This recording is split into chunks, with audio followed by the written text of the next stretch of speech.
what's going on, everybody? Hope you're having a good day. As always, my name is Michael, and we are here to become masters of our money, not let finances and money dictate our lives. So today I've got a cool video because I had two of my subscribers, Sandra and Josh, shout out to you guys. Y'all had emailed me asking me to review a company called Aspiration Bank. So that's what I'm here to do today. Guys, I'll be honest with you real quick. I do not use Aspiration. This is not an endorsement for. I'm not being paid to do this. This is literally just my opinion. I went to their website. I looked at the things that they offered, looked at the things that I liked, saw some things that I didn't care for, and that's what I'm here to share with you today. So let's start off real quick. What is Aspiration Bank? They are an online bank, okay? There are literally no brick and mortar or physical locations, right? Zero, zilch, nada. They do not have any.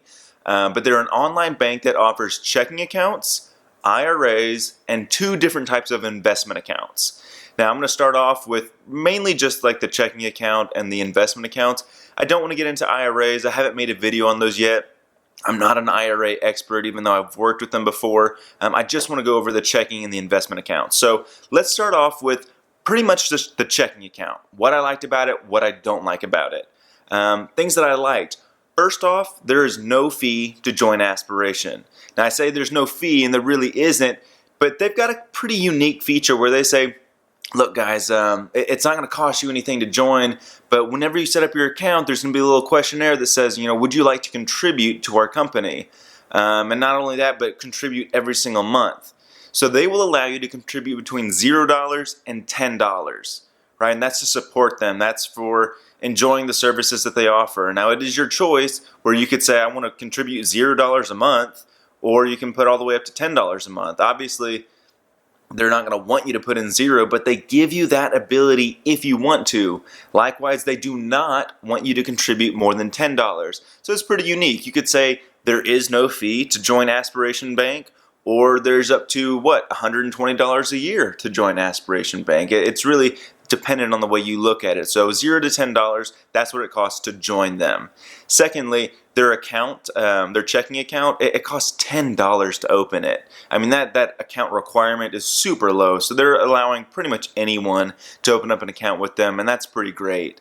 Another thing that I like is that they offer a very, very high interest rate on their checking. Like if you look at most banks, like literally go to Bank of America, Wells Fargo, Chase, any of those guys, and look at their checking account interest rates. It's probably nothing at all, or like 0.01%. Like it's ridiculously low, like 1/100th%. Aspiration, they offer a full 1%, like 100 times more than what the big banks are doing. And that's if you have a checking account with them where the balance is $2,500 or more. Now, if you have less than $2,500, they'll still give you 1/4%, which, again, not anything high, especially if you've got less than $2,500 in there. But still, if you look at the math on it, it's still 25 times better than what the big banks are doing. So good interest rates with Aspiration as well. Another thing that I noticed that I liked was that even though they're an online bank, I mean, they're pretty full service. They still do wire transfers and ACH transactions. They accept direct deposits. So if you want to have your paycheck going to your Aspiration account, that's totally fine. A really, really good feature because I love direct deposit. It just makes things so much easier. They've got mobile banking. You can take pictures of checks and deposit on your phone. So they are a full service institution from what I can tell. Now the last thing that I really, really liked about their checking account that I want to talk about was their ATM feature. Now you do get a debit card. It'll be mailed out to you, and not only that, but you have access to every ATM on this planet. Every single one. There is no fee whatsoever.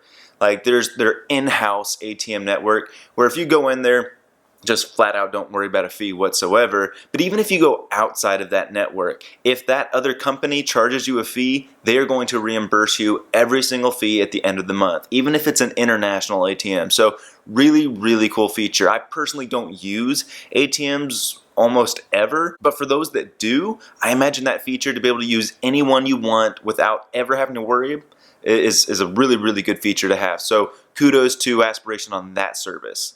Now let's go over some of the things that I didn't really care for the checking account, and it's not a long laundry list of things, but there were a few things that I noticed that you guys should be aware of if you really do want to join them. First thing, their fee policies.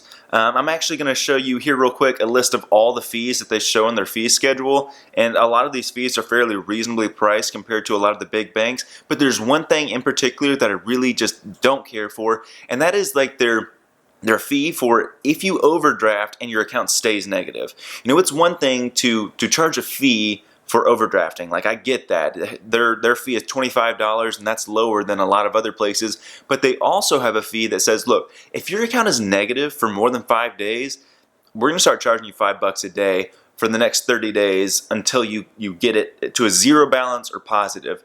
And I just don't really care for that, because look at someone who is negative, right? Why are you going to punish them for already having negative money? Like, why would you kick someone when they're down?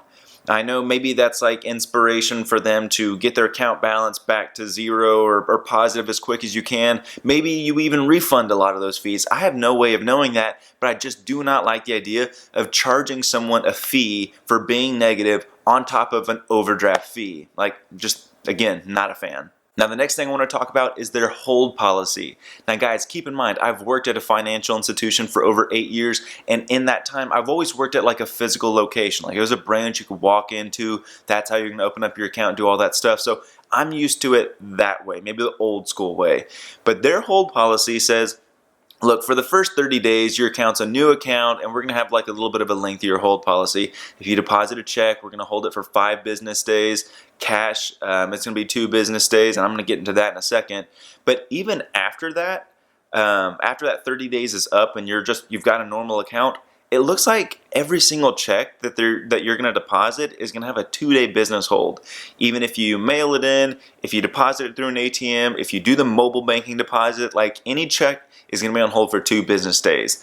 Not only that, but if you've got a check that's over $5,000, like no matter what, it's going on hold for 5 business days. Now look, guys, I don't know how many times y'all are going to be going into the bank and depositing $5,000 where you have to have access to it like tomorrow, but I don't really like the idea of a 5-day hold, the 5 business day at hold at that. So like, if there's a weekend coming up or there's a holiday coming up, like you could literally deposit a check on a Monday and not have access to it until like next Wednesday. Like, I just don't really like that hold policy. I think account history should mean something to where if you've consistently deposited stuff in there on time, everything's good, no return checks or anything like that, they should just be able to give you that check deposit immediately. So I don't know 100% what their hold policy is from the like reversal standpoint, or we will give you access to it immediately. I can only go by what they show on their website, and they're saying, look, checks for more than $5,000 on hold 5 business days. On top of that, cash is being held for 2 business days. I don't think I've ever heard of cash being held ever, even if it's deposited in an ATM. Like, I don't know what's up with that, where if you deposit cash, it's on hold for 2 business days. That does not make sense to me. Maybe someone can explain it. Maybe I'm reading it wrong. I don't think that I am, because that's what they say. It's on hold for 2 business days. But another thing that I really, really didn't like. So, hold policies, if you're going to set up an account with them, read that stuff, because it could impact you. And last thing that I didn't really care for on their checking account side of things was their debit card. I don't think this is that big of a deal, but it's going to take you 7 business days to get that debit card. And keep in mind, you know, what if there's fraud that happens on this account and you have to get a replacement one? 7 business days to be without, to not have access to your account is a very long time. Not only that, but if you ever want to expedite order that card, they're going to charge you a $35 fee to do that. So, you know, I understand that online banks do have their drawbacks, and I'm not saying this isn't worth banking with them over. I'm simply saying that pay attention to this stuff, because if you were someone that, if you were not to have access to your account for even 3 days, that it would be this huge ordeal. Pay attention to this stuff, because this could impact you in the future. So 7 business days on getting any debit card sent out to you, right? They don't have credit cards. They don't have savings accounts or extra ATM cards, backup cards that you can have. This is solely for their checking account. Your debit card is going to take 7 business days to get there. So that's what I saw on their checking account side of things. I really don't have anything bad to say about their 2 investment account options. Just like their checking account, they say that there is no account management fee other than what you contribute to them each month. Like I said earlier, they've got that choice where you contribute $0 to $10, and that's your fee. So if you don't want to pay them anything, like, that's your choice. And I think that's a very unique and novel approach to doing business with a financial institution. Now, I briefly want to mention that it looks like both of their investment accounts are mutual fund accounts.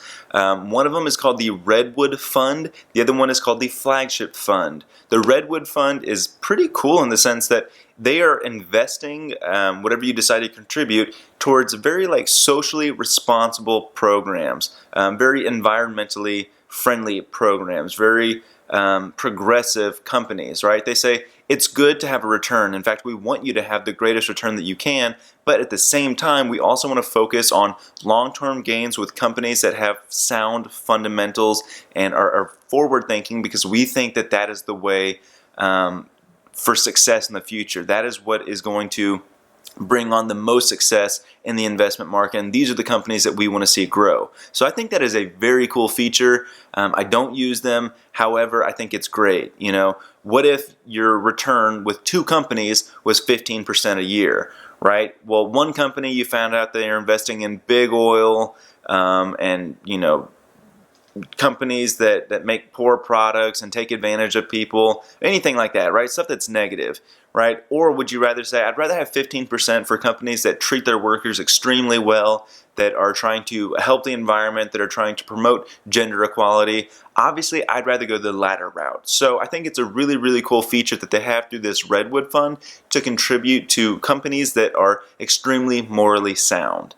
Now, the other one, the Flagship Fund, I can't give you a whole lot of information on. If you look at their description of it, it simply says that it's a mutual fund of other mutual funds, and it's geared towards steady returns without the volatility in the market. And they don't give me much information outside of that, so I don't really know what to tell you.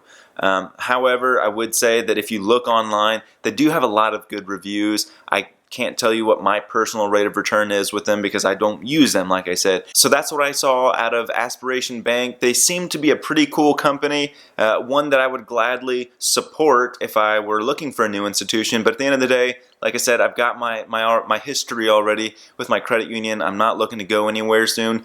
But at the end of the day, guys, if you're looking for places to do your banking with, I would easily support this type of setup over a Bank of America, a Wells Fargo, Chase, any big bank stuff. I'm not a fan. I don't like their practices. Even if they're not bad to you, understand that the practices that they follow are to the absolute detriment of many of their customers. And I'm happy to know that there's alternative solutions out there, that there's more competition in the marketplace. And so Aspiration Bank, I think, is a very unique and positive solution for those that would actually benefit from their services. So thank you for watching. Guys, if you have any recommendations or things that you have questions on, always email me, commoncentsmike@gmail.com. Tweet any question at commoncentsmike. But thank you for watching. Take care. Have a good one.